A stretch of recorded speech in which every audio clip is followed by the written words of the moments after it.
What's up, folks? This is your favorite source, or Aurelia Sopax, with a new video. And in this video, I want to go into another secret to magical power. You know, a lot of people ask me, that's a question that I get, I don't know, so often, very often. Let's say I lecture somewhere, I do an event, you know, inevitably somebody's going to ask me, Frank, what do you study? Okay, what kind of books do you read? Okay, or where should I start when it comes to my magical practices? Now, in regards to that, let me tell you that what you will find as you go deeper and deeper into magic is that you will usually make the biggest breakthroughs not necessarily studying occult literature or things that are actually focused on the occult, such as grimoires, okay, or um, you know, religious texts or something like that. Well, maybe religious texts, but definitely most of the stuff that will actually give you an edge is rarely ever related specifically to magic.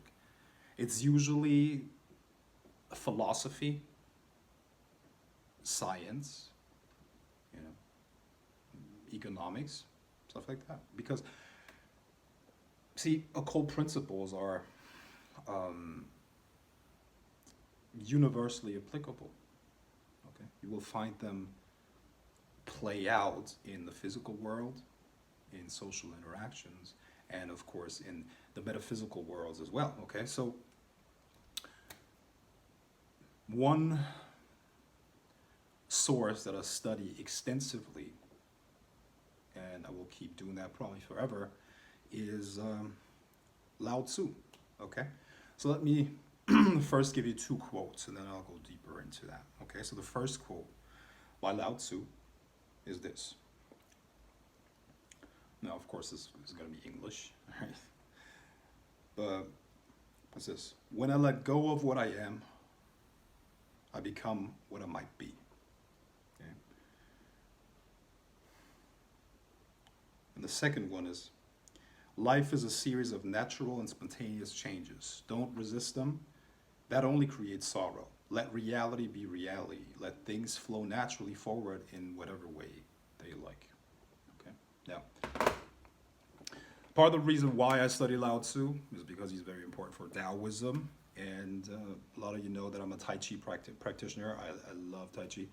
And it's a lifelong study, obviously, right? But I gained so much from that for my magical practice. Okay? So here's what I actually want to go into here. Okay? You heard those two quotes. And how could we apply this to our magical practice to become better at the actual occult work? Okay? And better at manifesting things.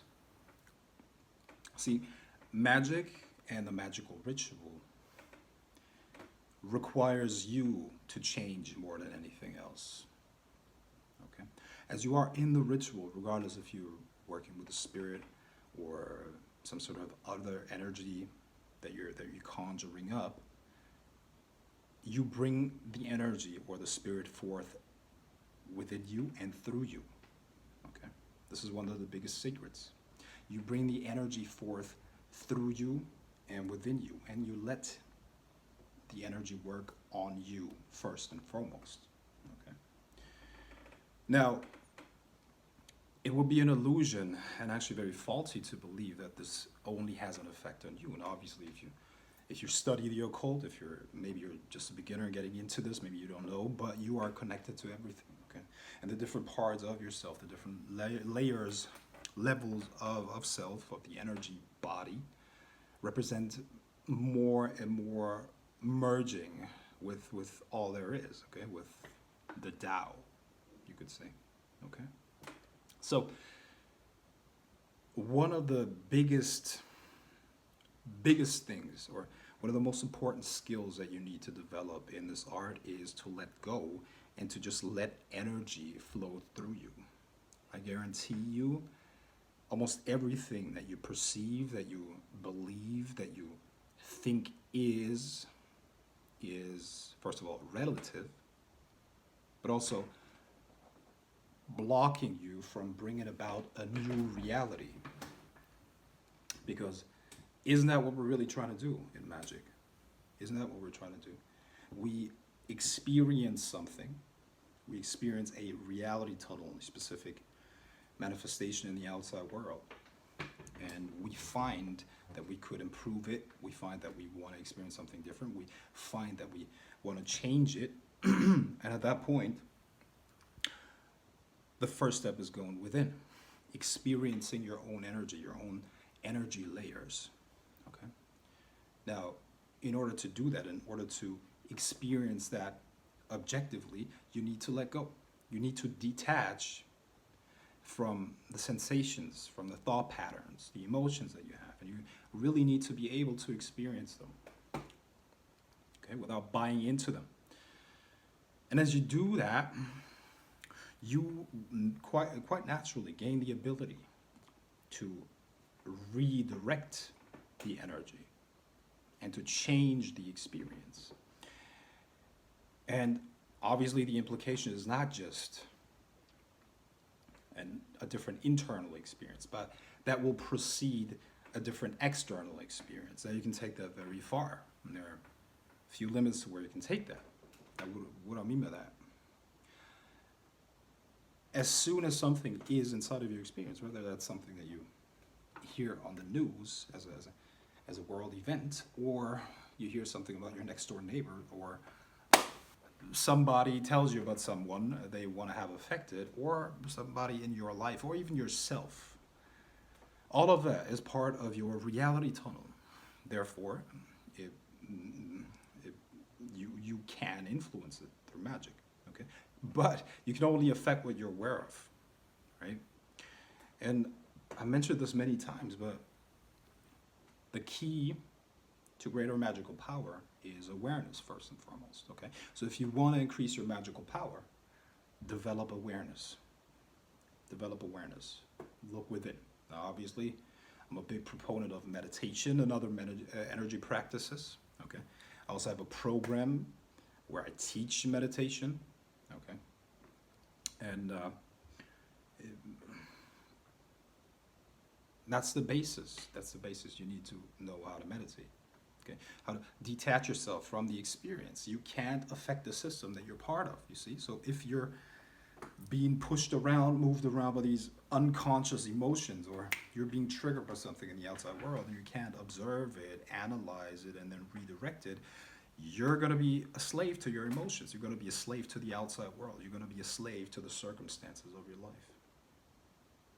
Okay? But you can't become the master. That means that you observe that stuff. The more you're able to observe these things and don't resist them, because, okay, let me break it down again. It's a polar universe. What you resist, you keep in place. Okay? What you resist, you keep in place.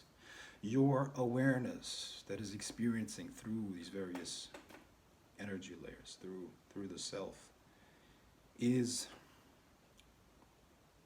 sometimes resisting things. As you resist them, you will keep them in place. Have you ever had something in your mind that was bothering you and is bugging you? Maybe some sort of experience or some sort of reaction that you get from people or from the outside world. And you have this resistance to it, and you don't want to experience it again. But for some reason, it comes into your life over and over and over and over again. Okay? Now, what's the one common denominator? What's the one thing that is the same in all of these experiences? Is you. Your experience and your perception. So you need to be able to expand your mind beyond the battlefield. You need to be able to expand your awareness. And then observe what is going on there. Explore your own mind and then redirect it, reshape it. Okay? Now, this, if anything, is what the magician does. Okay, all the outside manifestations, all the things like divinations, knowing things that are unknowable. Okay, so how the fuck do you know that? Well, I'm not a body, man. I'm eternal awareness. I am eternal awareness, immortal, infinite, and that entails that I can know anything, anything that I want to know. Okay? Let go of the illusion of self. Let go of the illusion of self. Okay? And this is tough. This is hard to do. This is hard to do because you will have to let go of any resistance within you. Okay? But it can be done. But it's a lifelong practice, and you can get results very fast. But once again, if there's anything, any secret to power, you know, there's not one secret to power. There are many different powers. But if there's one key to magical power, it is that being able to let go of yourself. Okay, being able to let go of the self. Okay.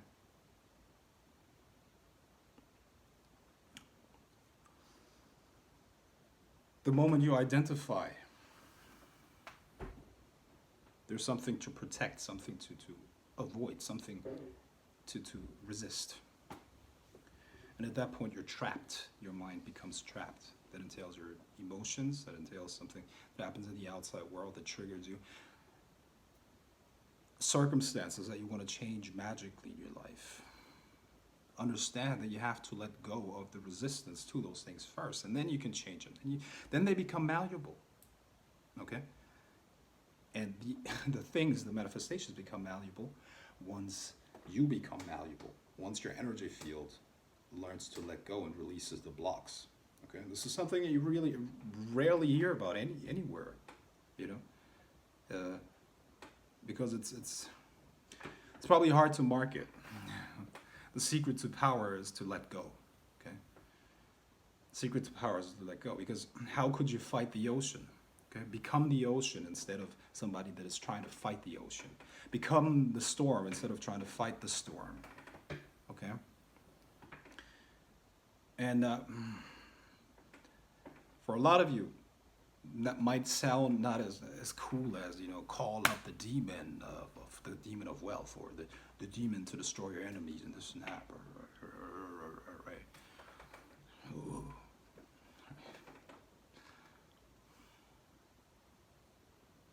But you can only control the forces once you learn to control yourself. And in order to control yourself, you need to let go of the illusion of self and understand that this is a malleable thing. And this is the real work. This is the work of the occultist. And this is the work that will go on even after this lifetime. Okay? Merging with everything. Merging with the whole, merging with the cosmos. Because you are a child of the cosmos. Okay? All of us are fucking stardust. Right? So if you are, let me ask you a question, man. Let me ask you a question. If you feel overwhelmed by any problem, circumstance in your life, you have just bought into the illusion. You have bought into the illusion and the lie that you are smaller than that problem. You're not. You're not. You're a child of the cosmos, man. You are greater than all of that. All the problems in your life can be handled if you let go of the illusion of Maya. And that starts with yourself, okay? That starts with yourself. I'll leave it at that. And I hope that message was helpful. This is a gift from me to you. Peace.